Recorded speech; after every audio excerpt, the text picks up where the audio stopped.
اللہ تعالیٰ کے جو مبارک مہینے ہیں ان میں سے ایک مہینہ ذوالحجہ کا ہے، اور اللہ تعالیٰ نے اس آخری اسلامی مہینے کے اندر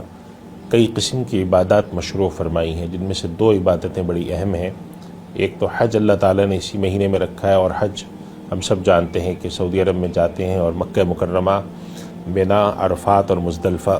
ان کے اندر یہ حج ہوتا ہے، 5 دن کے لیے ہوتا ہے۔ اس کے علاوہ اللہ تعالیٰ نے اس مہینے میں ایک بہت ہی عظیم الشان نعمت عطا فرمائی جس کو ہم عید الاضحیٰ کہتے ہیں، اور اللہ تعالیٰ نے جیسے عید الفطر کی نعمت اور خوشی عطا فرمائی، عید الاضحیٰ کی بھی، اور اس موقع پر ایک دوسری جو بڑی عبادت ہم اس مہینے میں انجام دیتے ہیں وہ قربانی کی ہے۔ اور قربانی کے بارے میں صحابہ اکرام نے اللہ کے نبی صلی اللہ علیہ وسلم سے عرض کیا تھا کہ یا رسول اللہ، یہ قربانیاں کیا ہیں؟ تو آپ نے فرمایا تھا کہ تمہارے جد امجد، تمہارے دادا حضرت ابراہیم علیہ السلام کا جاری کیا ہوا طریقہ ہے۔ اور اس پر انہوں نے عرض کیا تھا کہ اللہ کے رسول، ہمیں اس میں کیا ملتا ہے؟ تو آپ نے فرمایا تھا ہر بال کے بدلے میں ایک نیکی ملتی ہے۔ پھر انہوں نے عرض کیا تھا کہ یا رسول اللہ، اون کے بدلے میں یہ جو ہم بھیڑ اور دمبے کو ذبح کرتے ہیں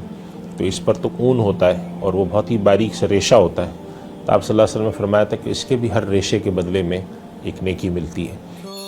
سوشل میڈیا پر سب سے قدیم اور سب سے ریلائبل برانڈ درسقرآن.com